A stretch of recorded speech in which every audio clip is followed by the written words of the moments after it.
Bonjour et bienvenue sur À travers elle, le podcast des battements d'ailes. Ici, nous donnons la parole aux femmes parcourant l'épreuve du cancer, à leurs aidants, aux médecins et aux animateurs de nos ateliers. Sans tabou, ils nous racontent leurs histoires, leurs émotions, leurs luttes et leurs espoirs. Et ensemble, nous invitons la société à écouter, comprendre et ressentir les transformations intimes que la maladie inscrit en chacun d'eux, en creux et en lumière. Aujourd'hui, on va parler de tout ce qui se chuchote, se murmure, mais qu'on va dire aujourd'hui très fort, l'intimité, la sexualité et ce que le cancer bouleverse ou réinvente. Et pour en parler, j'ai avec moi quelqu'un qui n'a pas la langue dans sa poche et qui affiche haut ses couleurs et son état d'esprit. Bonjour Anne. Bonjour ça va, Claude. La température est bonne? Chaude. Chaude parce Pour que changer. Montre-nous ton... Voilà. Putain de bouffée de chaleur. Donc nous sommes bien dans le thème de ce podcast. Anne, est-ce que tu peux dans un premier temps nous dire qui tu es? Alors moi je suis Anne, je suis adhérente à l'association Les Battements d'Ailes. Je suis également aide-soignante à l'hôpital de Bayonne. J'ai 46 ans, enfin 47 pardon, je viens de faire 47 ans. Je suis maman d'une petite fille Lou qui a 7 ans et mariée depuis 18 ans à Yannick. Est-ce que tu peux nous parler de ton cancer, lequel tu as eu, quel traitement tu as reçu? Alors, j'ai un cancer hormonodépendant. Donc, j'ai eu chimiothérapie, rayons, et là, actuellement, je suis en bi-hormonothérapie. Ok, on va parler aujourd'hui donc de toute cette problématique de la sexualité dans le cancer. Donc la première, c'est la ménopause artificielle où on met les patientes. Est-ce que tu peux nous en parler, nous dire comment ça s'est passé pour toi, si on t'a prévenu, si... Alors, cette ménopause artificielle est assez brutale. Alors déjà, avec la chimiothérapie, il faut savoir que l'on est en ménopause. Mais dans le cancer hormonodépendant, ce qui est mon cas, en fait, il fallait maintenir cette ménopause. C'est-à-dire qu'il fallait pas que mes ovaires reprennent leur fonction pour éviter la récidive, puisque c'est un cancer hormonodépendant. Donc, il a été discuté d'un traitement. J'ai à l'heure actuelle 2 traitements. J'ai une piqûre tous les 28 jours dans les fesses. Et j'ai un médicament que je prends tous les soirs à la même heure. Et ça pendant 7 ans. D'accord, c'est une infirmière qui vient de faire les piqûres ou... Alors non, non, les piqûres dans les fesses, c'est une infirmière qui me les fait. Et parce que c'est pas facile de se faire une piqûre toute seule dans les fesses. Non, mais on va parler couple.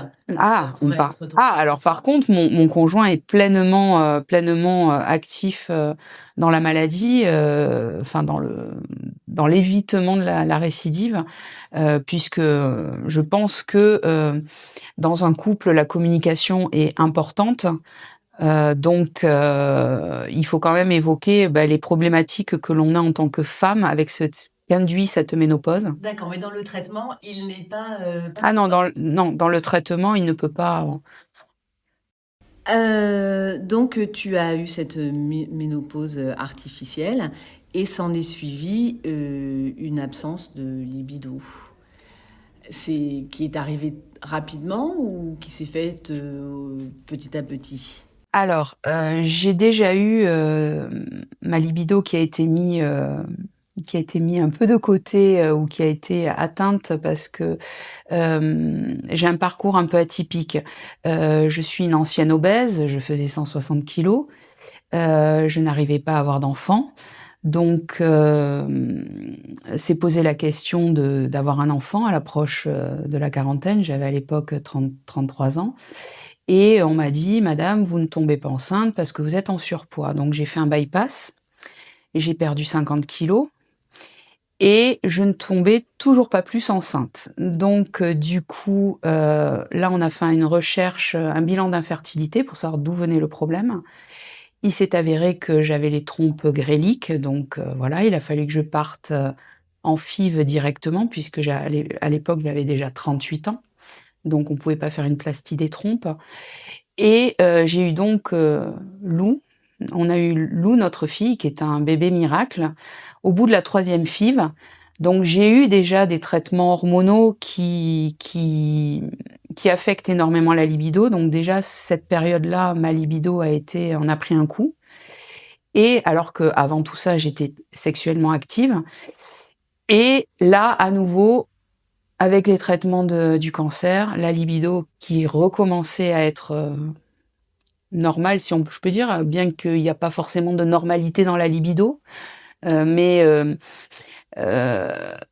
Anna en En off dit que pendant cette période de grossesse, ah oui, elle tout à fait, elle était tout même à très fait. développée, donc Alors, c'était vraiment tout à un fait. deuxième coup dur. Ça, c'est vrai. C'est vrai que les traitements des FIV mettent un coup à la libido. Par contre, la grossesse, la libido était ouh. Mon mari a dit c'était les 9 mois les plus magnifiques de sa vie. Mais c'est vrai. Et après, bah, du coup, à nouveau, avec le cancer, l'hormono, ça a été mis à mal, quoi, parce que j'ai vraiment pas de désir. Alors, pas de désir. Est-ce que tu sais en déterminer la cause? Est-ce que c'est la perte de cheveux, la perte... Tu as eu une ablation? Non, j'ai eu une tumorectomie, mais la plastie du sein, malgré la tumorectomie, est quand même, l'aspect physique est modifié parce que on a un sein qui n'est plus comme l'autre, parce qu'il a été, réduit par, la chirurgie et par les rayons. Donc on a quand même, même si on n'a pas eu une mastectomie totale, les femmes qui ont juste la tumorectomie ont quand même le physique qui est quand même impacté. Mais toi, tu avais déjà eu des grandes variations physiques que tu avais déjà dû assumer. Tout à fait. Et donc là, est-ce que cette absence de libido, c'est donc lié à la perte de cheveux ou la modification de ton corps, ou simplement c'est chimique, c'est les traitements que tu reçois? Comment toi, tu le perçois? Alors, pour ma part, c'est plus chimique parce que effectivement, comme tu l'as dit, si justement Claude, mon corps, n'a cessé d'être en modification, la perte de poids, la reprise de poids. Donc je me suis adaptée à ce corps, j'ai su m'y adapter. J'ai jamais été, il y a des gens qui n'osent pas se mettre en maillot, même quand je faisais 160 kilogrammes, je me mettais en maillot. J'ai toujours assumé, donc c'est pas la perte de cheveux non plus. Je pense que pour ma part, mais je pense que pour d'autres personnes, il y a aussi certainement l'aspect physique qui peut influencer dans la perte de libido, mais ce n'est pas mon cas. Moi, c'est vraiment la chimie.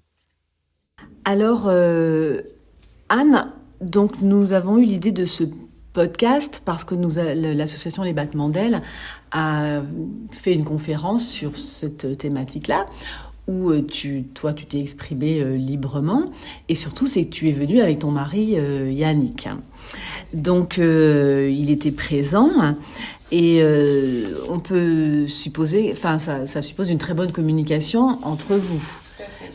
Donc, un matin, tu lui dis, écoute Yannick, j'ai plus envie, ou comment ça se passe, ou tu ne dis rien, c'est lui qui s'en rend compte. Enfin, comment vous abordez le sujet, comment vous l'actez? Alors, tout simplement parce que physiologiquement, chez l'homme déjà, par rapport à la femme, le besoin n'est pas le même. Enfin, c'est ce que je pense, encore une fois, ça n'engage que moi. L'homme a un besoin d'actes sexuels pour son bien-être.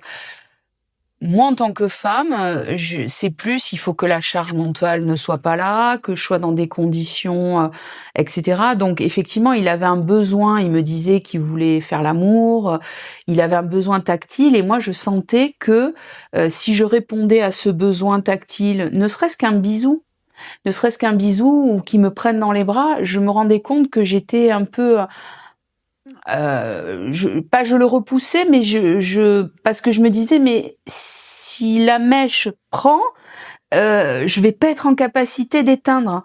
Donc et là, j'ai dit: «Il faut qu'on parle, faut qu'on crève l'abcès, il faut qu'on en parle» parce que, je voyais bien qu'il se posait des questions. Est-ce que je le désirais plus? Est-ce que et c'était pas ça, c'était juste, la peur de pas y arriver, la peur de pas aller au bout, pas avoir l'envie et je suis quelqu'un de très très entière et faire les choses parce qu'il faut les faire et pas parce qu'on en a envie, c'était contre ma nature et ça Yannick, on en a beaucoup parlé et il me connaît, il sait comment je suis et c'est vrai qu'il a fallu quand même que je le rassure que c'était pas un manque de désir pour lui, c'était un manque de désir tout court.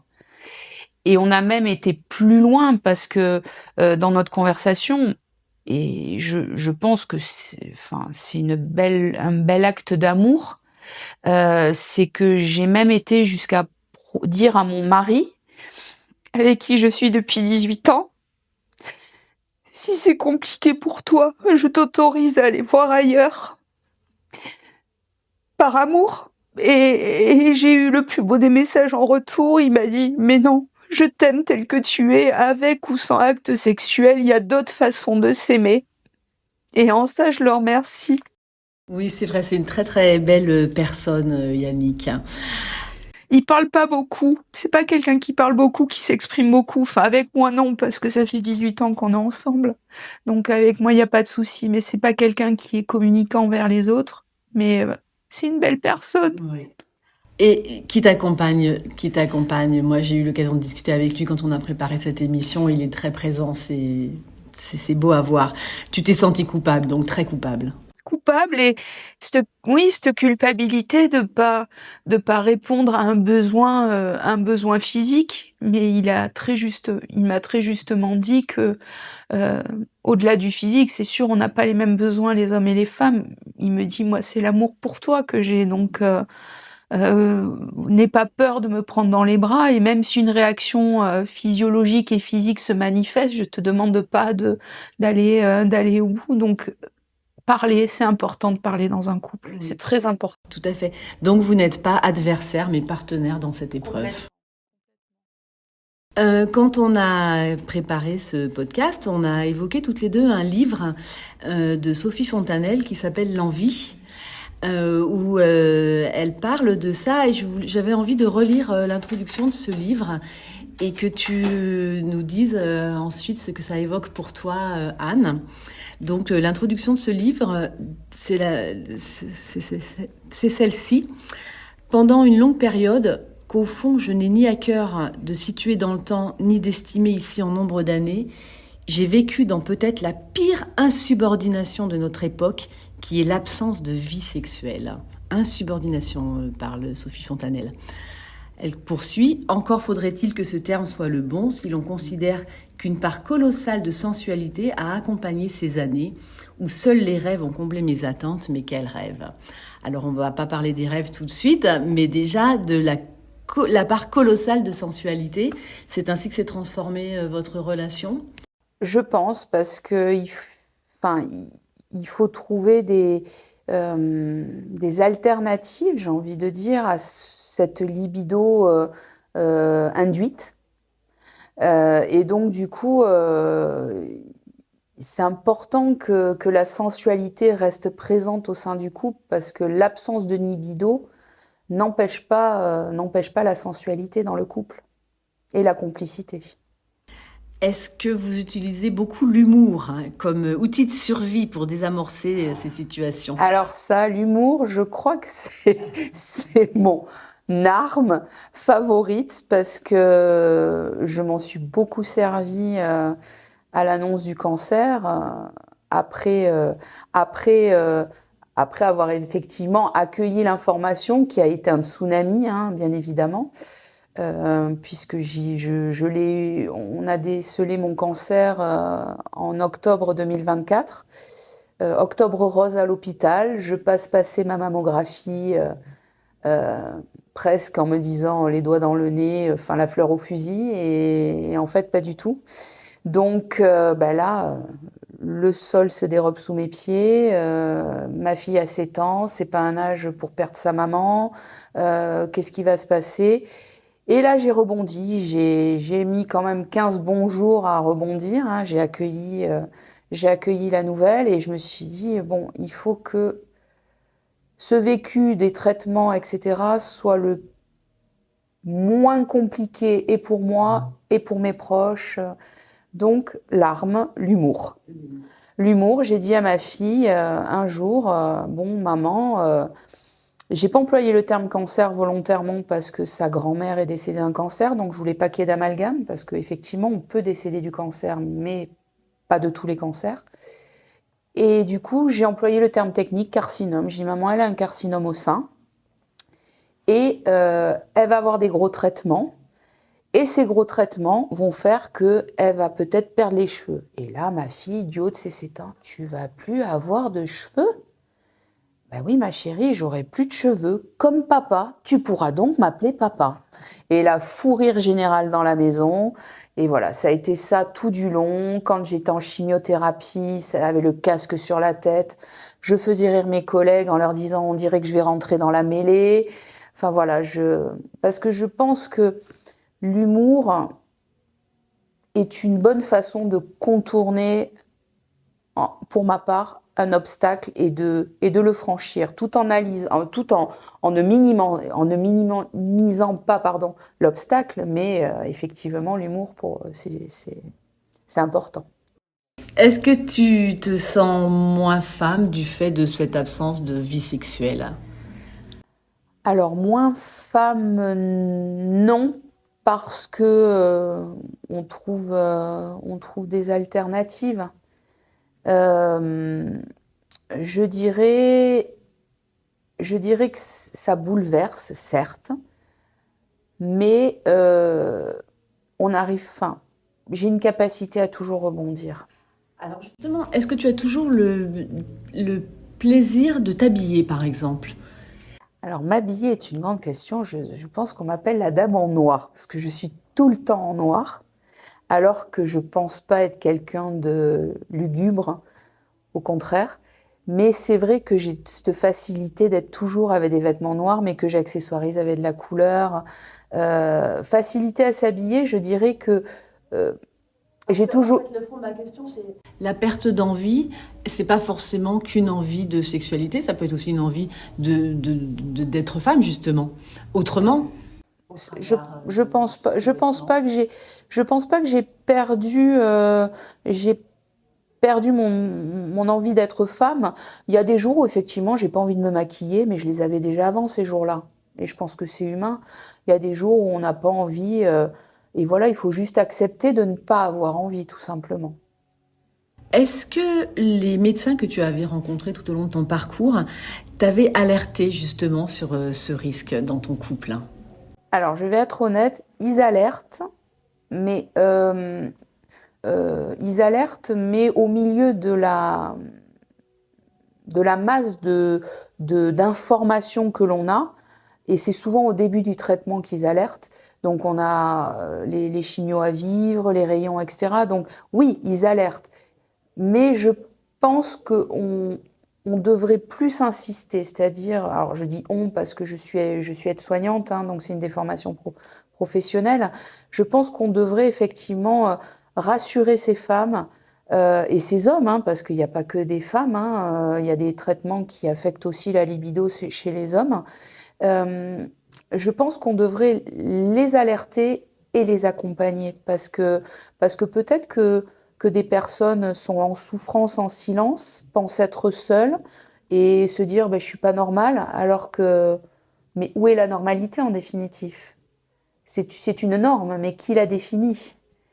Et le fait de voir que d'autres personnes ont les mêmes symptômes, des fois ça permet de déculpabiliser. Tout à fait. Et alors, tu parlais d'accompagnement. Justement, est-ce que ton oncologue ou les infirmières que tu as croisées t'ont parlé, t'ont donné des adresses de sexologues, de kinés périnéaux, de gynécologues, de psy, Pour être honnête, non. Non, donc tu as fait cette démarche toute seule. Tu es allée les consulter? Ils t'ont aidé dans ce parcours? J'ai fait cette démarche déjà grâce au battement d'ailes, c'est-à-dire que je cherche mes mots aussi, hein, ça, il faut se dire, le brouillard mental fait partie des symptômes. Quand on a eu la conférence sur la sexualité, que l'association Les Battements d'Ailes nous a permis de bénéficier, j'ai trouvé ça génial parce qu'il y avait une sexologue de l'hôpital où je travaille d'ailleurs, et il y avait, j'ai perdu son nom, aide-moi Claude, qui est venu nous présenter justement la conférence. Stéphanie Lacassagne, sexologue, que je remercie. J'y suis allée en fait en me disant, voyons, tout simplement, qu'est-ce qui se dit? Et en fait, ça a répondu à beaucoup de mes questionnements et aussi à celle de mon mari. Et ça nous a permis après d'en parler tous les deux à la maison et de dédramatiser et de... Alors, tu m'as raconté une anecdote qui m'a bien fait rire parce que Stéphanie, donc sexologue, nous a expliqué que quand on avait un manque de désir, il fallait penser à un plat que l'on aimait parce que ça stimulait la salivation et par là même la lubrification. Et que m'as-tu raconté? Alors, en fait, pour expliquer, effectivement, le fameux plat, ce sont les lasagnes au saumon. Et donc, quand je suis rentrée à la maison, la première chose que Yannick m'a dit, il m'a dit « Regarde-moi et imagine, je suis des lasagnes au saumon !» Donc, évidemment, on est parti d'un fou rire.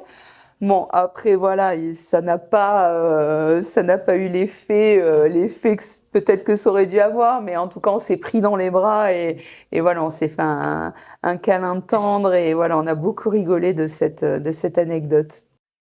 Est-ce que tu en as parlé? Non, j'imagine que dans la vraie vie, on ne parle pas tellement de sa sexualité autour de soi. Donc, est-ce que tu as eu l'occasion de raconter de ces problèmes que tu avais dans ton couple à cause du traitement avec tes amis, famille, collègues ou adhérentes d'ailleurs des battements d'ailes?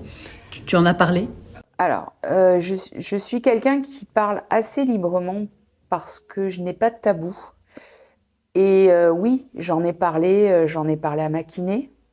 J'en ai parlé à des adhérentes des battements d'ailes, j'en ai parlé à mes personnes proches, ma mère, enfin voilà. Et en fait, on se rend compte que oui, le cancer et les traitements du cancer affectent la libido, mais on se rend compte aussi que certaines femmes qui n'ont pas eu de cancer peuvent avoir aussi leur libido affectée. Et c'est d'ailleurs, on entend souvent parler de la crise de la quarantaine et de la cinquantaine chez les hommes qui vont voir ailleurs, etc. Donc oui, nous les femmes, notre vie est quand même terriblement dirigée par tout ce qui est hormones. Et que on passe par des phases, alors sans même avoir de cancer, hein, mais on passe par des phases hormonales. Notre vie, c'est ça, quoi. Et effectivement, on peut très bien avoir une absence de libido sans forcément avoir la libido dans les chaussettes. Hein. Et oui. Est-ce qu'il y a des phrases qu'on t'a dites qui ont pu t'énerver, du style tout simplement, allez, ça va revenir? Ah ben, il y en a oui, sur la libido et sur d'autres, sur comment je suis à l'heure actuelle. J'entends régulièrement, ah, ta bonne mine, ah, mais tu vas bien, ah, mais enfin, que des choses comme ça. Oui, alors oui, je vais bien, oui, je souris, oui, la libido va revenir, mais c'est évident que tout rentrera dans l'ordre à un moment donné, et heureusement. Et c'est d'ailleurs ce qui fait que la vie est belle, et même sans le cancer, voilà. Est-ce que la petite Lou, elle comprend ce qui se passe du haut de ses 7 ans? Donc elle a entendu ce mot de carcinome. Est-ce qu'elle a l'impression qu'il y a quelque chose de différent dans le couple de ses parents ou non, c'est transparent à son âge? Alors, différent dans le couple de ses parents, non, ça elle s'en rend pas compte. Mais par contre, le degré de gravité de la maladie, elle en a eu conscience. Et je voulais qu'elle en ait conscience parce que je voulais pas qu'elle pense aussi qu'avec un simple rhume, par exemple, elle pouvait avoir le même traitement que maman. Donc, j'ai toujours avec l'humour, mais j'ai quand même voulu qu'elle ait conscience du degré de gravité de la maladie. C'est-à-dire que si elle a un rhume, elle va pas avoir une chimiothérapie parce qu'elle a vu quand même que ça m'avait affectée. L'hormonothérapie, elle voit que ça m'affecte, que je suis fatiguée, que j'ai des douleurs. Donc je veux pas qu'elle assimile une maladie bénigne, un virus bénin qu'elle pourrait avoir, et que ça suscite chez elle le fait qu'elle potentiellement elle pourrait avoir les mêmes traitements que maman. On va arriver sur la fin de ce podcast. Notre Anne et sa libido, si c'était un personnage tout entier, serait où aujourd'hui? Disparu, en vacances prolongées, en grève illimitée, sur les chemins de Compostelle? Le GPS déconne un peu, quoi. Donc il trouve plus le chemin du retour, mais je pense qu'il va y arriver. Hein. On va faire une petite mise à jour. Il y a un chemin du retour. Il y a un chemin du retour. Il faut juste faire une mise à jour. Est-ce que tes amis, c'est une belle image, tes amis qui ont traversé la même épreuve et avec qui tu peux être amené à en parler, est-ce que certaines t'ont dit que c'était revenu ouf? Et j'ai pas de personnes qui auraient eu ce vécu, donc j'ai pas, non, à ma connaissance, non, j'ai pas de personnes qui ont eu le même vécu ou qui ont eu un cancer et qui ont eu une perte de libido. Non, autour de moi, j'ai pas de personnes proches qui ont eu un cancer et qui auraient parlé librement de cette perte de libido, parce que il faut aussi pouvoir en parler. C'est toujours pareil. C'est aussi pour ça que je le fais. C'est pour peut-être permettre aux gens d'en parler. Si ça ne revenait jamais, ce serait grave. Si ça ne revenait jamais, non, ce serait pas grave parce que on trouve des alternatives. Est-ce que tu aurais un message particulier à donner justement aux femmes qui ont traversé la même épreuve que toi? Ce message que tu n'as pas reçu parce que tu n'as peut-être pas posé la question. Alors, je vais prendre mon téléphone si tu le permets, Claude, parce que justement, ce matin, j'ai partagé sur mon profil Facebook un petit message. Et comme je suis quelqu'un de très spontané, je l'ai écrit comme je l'ai pensé, donc je ne l'ai pas en tête. Surtout que je perds la mémoire. Alors, la finalité dans ce combat, c'est que l'on a cette incroyable chance d'avoir cette fameuse deuxième chance et surtout d'en prendre pleinement conscience. Alors oui, la vie est belle. Oui, nous sourions, car nous avons assez pleuré. Alors sourions à nos douleurs, sourions à cette fatigue constante, sourions à cette libido, j'arrive même plus à le dire, proche du néant. Sourions au fait que nous sommes tout simplement en vie. C'est un très beau mot de la fin, ça. Ma chère Anne, je te remercie beaucoup d'avoir partagé avec nous cette tranche de vie. Et voilà, et je vais te dire une phrase qu'on déteste. Je ne doute pas que ça va revenir, Anne. Bon retour à toi. Au revoir. Au revoir. Merci à vous, chers auditeurs, de nous avoir écoutés. On se retrouve très bientôt pour un nouvel épisode d'À travers elle. En attendant, prenez soin de vous et des vôtres.